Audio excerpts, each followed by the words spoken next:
pick here, and we are going to be comparing DK Metcalf and Calvin Ridley. DK Metcalf is predicted to be wide receiver 12 this year for 228 points and have right around 1,000 receiving yards with 8 touchdowns.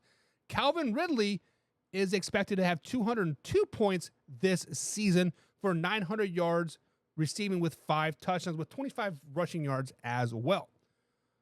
So when we think about these two receivers, DK and Calvin, who are you going to pick?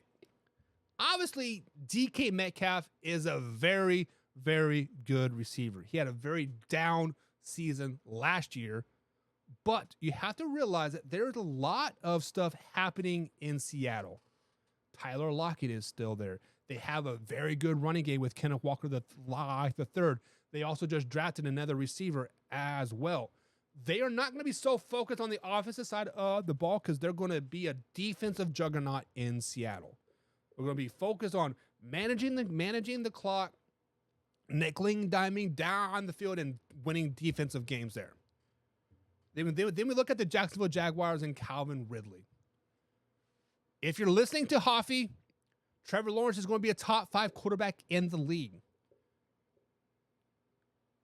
They do have some young talent there. Calvin Ridley is new.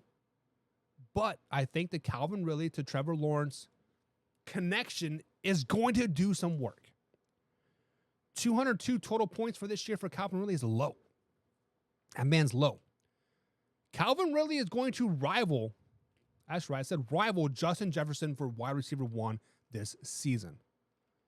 If Calvin Ridley falls to you in your draft, you better scoop him up faster than sliced bread. I don't know if that's a saying, but whatever.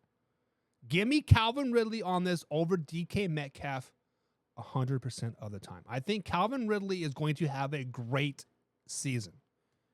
He has a chip on his shoulder. He is pissed off that he missed all of 2022, and he is about to show out.